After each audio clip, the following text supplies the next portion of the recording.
Assalamualaikum warahmatullahi wabarakatuh. Kita kembali di podcast Disdik Depok. Apa kabar Sobat Disdik? Kita sudah lama tidak ketemu. Kita kembali lagi berbincang-bincang masalah pendidikan. Karena masalah pendidikan ini semakin berkembang. Dan kali ini kita akan membicarakan tentang Dewan Pendidikan. Sudah hadir di hadapan kita bersama kita Pak Dedi Martoni yang merupakan Dewan Pendidikan Kota Depok, Ketua Dewan Pendidikan Kota Depok ya. Iya Ini betul. panggilannya Pak Dewan, Pak Ustadz, Ustadz apa? Dewi. Oh Pak Ustadz Ustadz Dedi Dedi. ya, Cukup. Pak Ustadz Dedi. Pak Ustadz Dedi, apa sih yang di Dewan Pendidikan itu apa sih Pak Ustadz? Ya, terima kasih Pak Sari, Sobat Podcast Disdik yang berbahagia. Perlu diketahui bahwasannya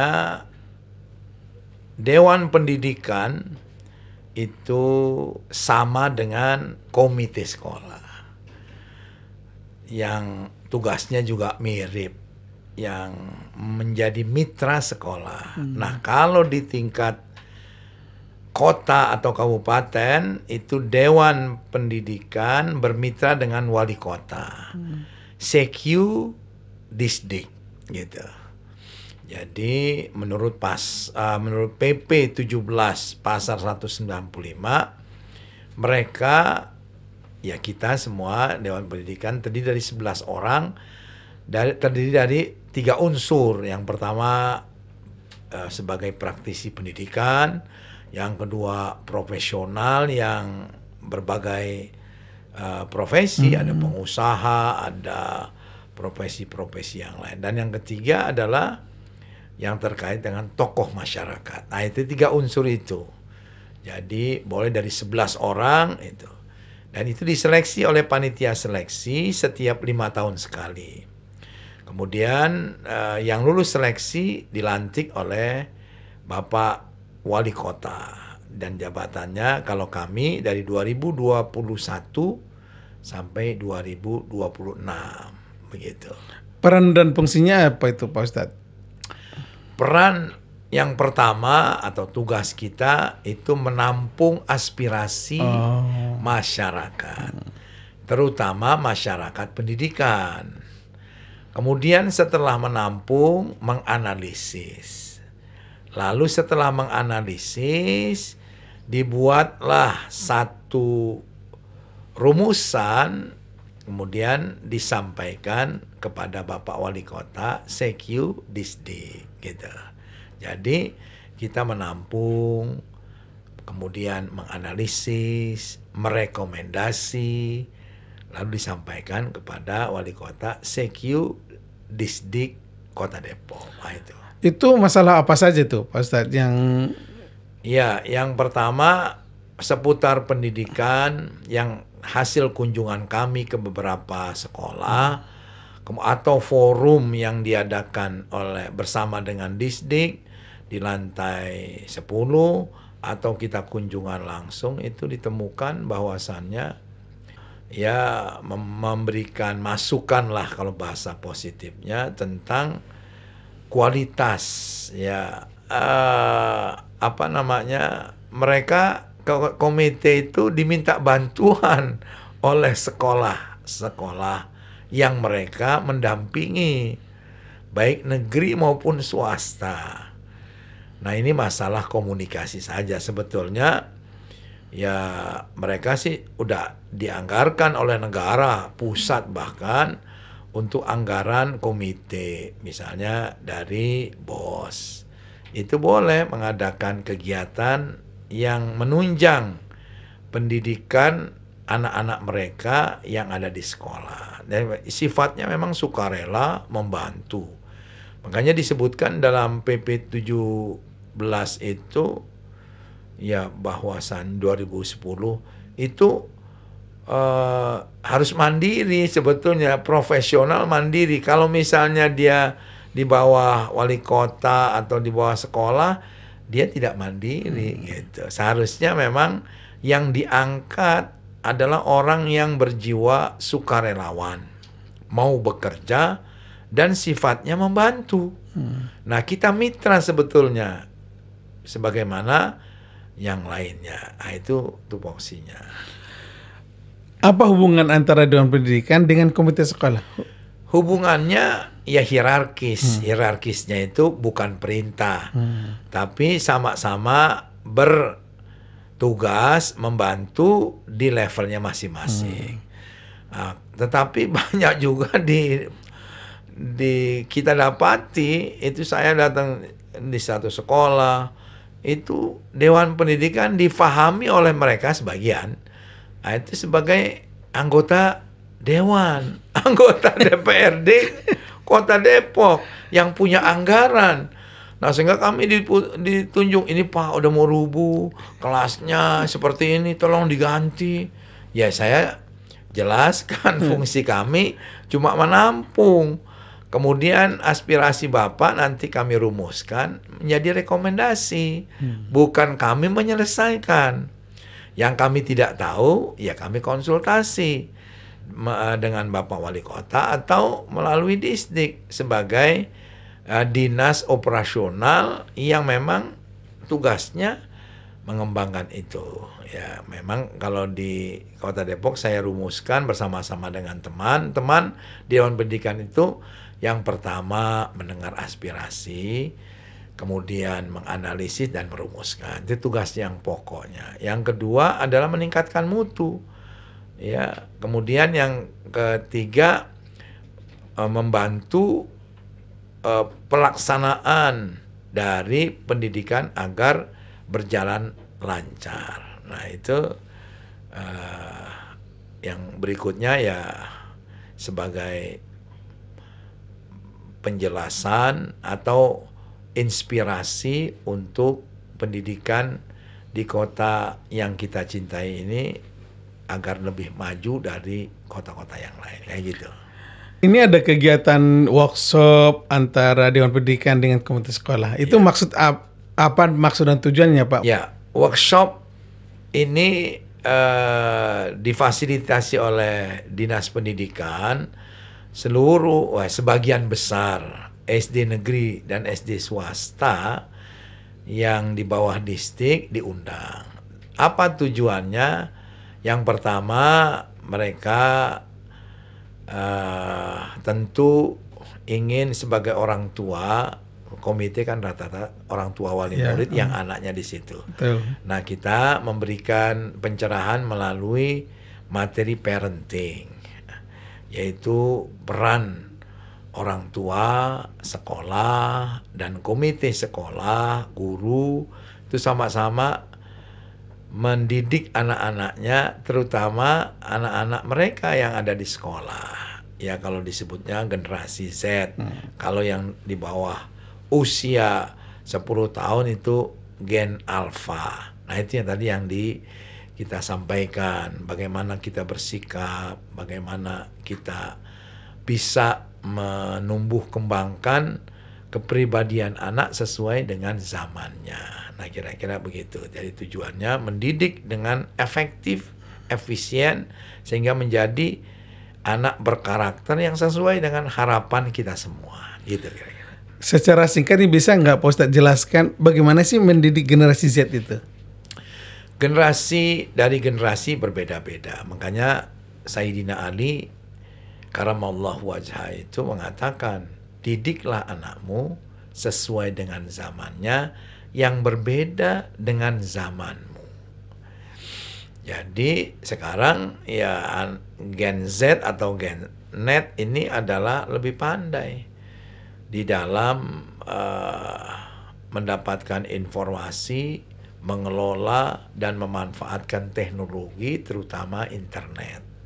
Makanya mereka disebut generasi Z atau Net, generasi yang akrab dengan internet. Nah, begitu banyaknya informasi segala macam, tetapi manusia tetap tidak berubah dari visinya menurut kacamata pandangan Islam.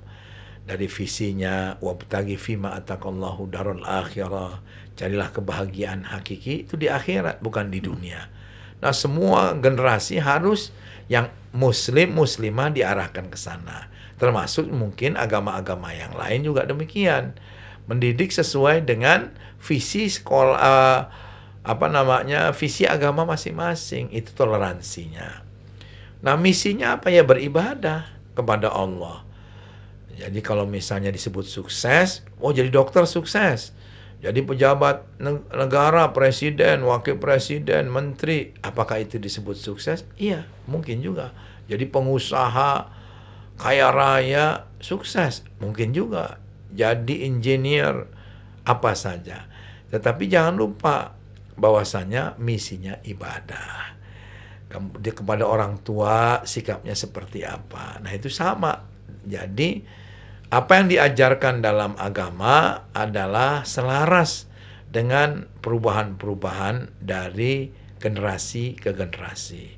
Bahwa kita harus mendidik mereka sukses di dunia dan sukses di akhirat. Nah, gitu kira-kira. Berarti pendidikan generasi itu sangat penting banget Pak Ustadz ya? Ya, betul. Sangat penting dan urgen.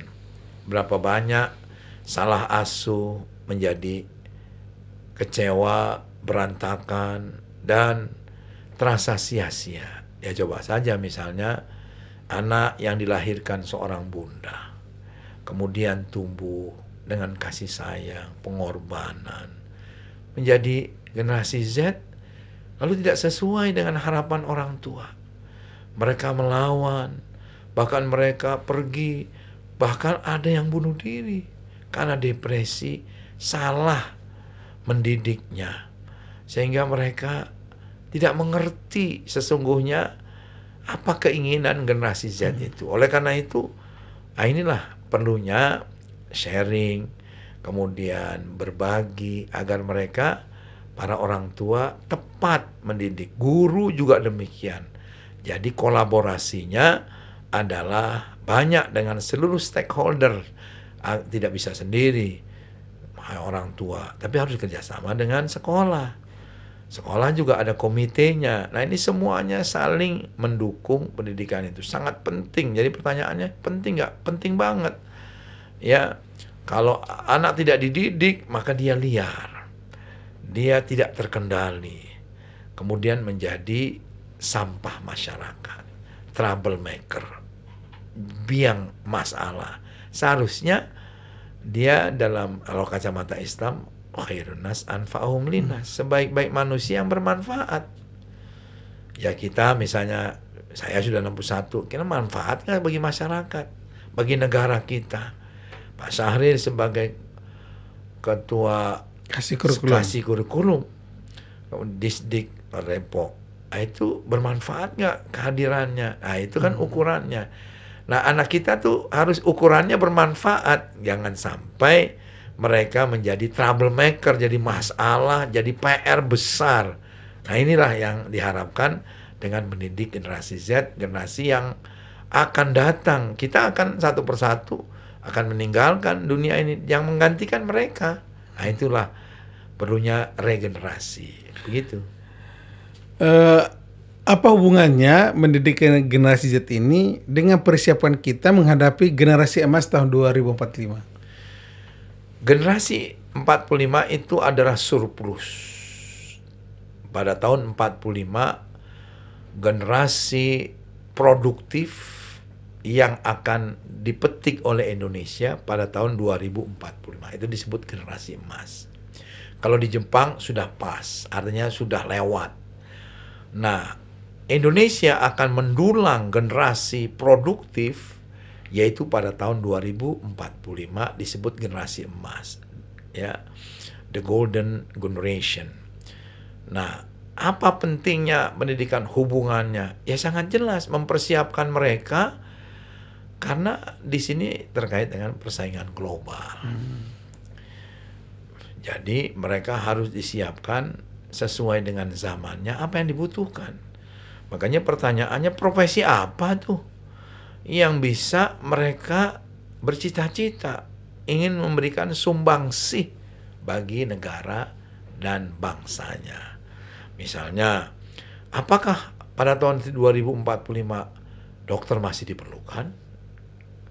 Kalau masih, berarti Harus ada anak-anak yang dididik menjadi dokter yang baik.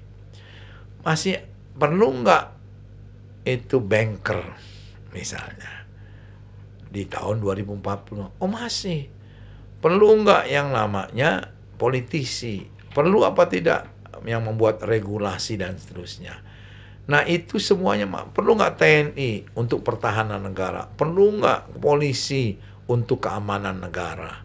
Nah kalau itu masih dibutuhkan di tahun 2045, maka harus disiapkan. Makanya regenerasi ini sebuah keniscayaan. Nah itu hubungannya. Jadi tugas berat pendidikan, Pak Sahrir bagian kurikulum, nanti ganti menteri, kurikulumnya ganti. Tadi aja yang nanya ya. Nih ujian kurikulum merdeka apa nggak merdeka? HTSP kan begitu. Ya saya udah bilang kalau pergantian kurikulum biasanya bertahap 3 tahun. Kelas 1, kelas 4, kelas 7 kan gitu-gitu. Nah semuanya itu adapun kurikulum berubah, manusianya tidak berubah. Bagaimana kita menyiapkan perubahan itu? Oh saya mau muda terus, ya nggak bisa. Saya mau SD terus, nggak bisa. Saya mau SMP terus, nggak bisa.